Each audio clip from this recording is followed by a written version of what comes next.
रेती माफियांची वाढली दहशत, पत्रकारांना जीवे मारण्याच्या धमक्या, प्रशासनाला कारवाईची मागणी. अवैध रेती तस्करीमुळे निर्माण झालेल्या गुन्हेगारीला आळा घालण्यासाठी सातत्याने आवाज उठवणाऱ्या पत्रकारांना आता जीवे मारण्याच्या धमक्या मिळू लागल्याने पुसदमध्ये गंभीर चिंतेचे वातावरण निर्माण झाले आहे.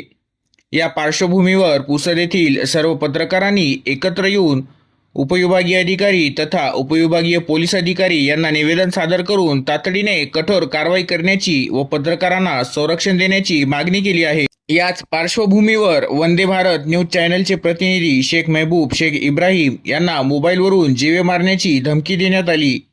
अज्ञात व्यक्तीने फोन करून अवैध रेती तस्करी संदर्भातील बातम्यांचा उल्लेख करत शिवीगाळ करून बंदुकीची गोळी मारून जीवाने ठार करतो अशी धमकी दिल्याचे तक्रारीत नमूद करण्यात आले आहे.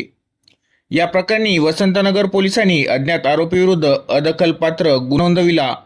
मात्र एवढ्या गंभीर स्वरूपाच्या धमकीनंतरही केवळ अदखलपात्र गुन्ह्याची नोंद करून पुढील कठोर कारवाई न झाल्याने पत्रकारांमध्ये असुरक्षिततेची भावना निर्माण झाली असून रेती माफियांचे मनोबल वाढत असल्याची खंत पत्रकारांनी व्यक्त केली. या मागणीचे निवेदन पत्रकार ॲडव्होकेट अनिल ठाकूर, अहमद पठाण, ज्ञानेश्वर मेटकर, मारुती भस्मे, उमेश जाजू, संजय रेक्कावार, नवाज अली, मनीष दशरथकर, दीपक धर्माधिकारी, सय्यद अकीब रिझवी, ॲडव्होकेट प्रदीप नरवाडे, अब्दुल हमीद, विष्णू धुळे, कैलाश रावणे, किशोर कांबळे, अनिल चिंडकाळे, दिनकर गुल्लाने, बाबूलाल राठोड, सुनील सिंह काकन, बाबा खान, विजय निखाते, सुनील गंगाखेडे, प्रकाश खिल्लारे, मोहम्मद हनीफ, शब्बीर शेख, राजू सोनुने, बाबाराव उबाळे, शंकर माहुरे, राजेश ढोले, विजय निखाते आदी पत्रकारांनी संयुक्तपणे सादर केले.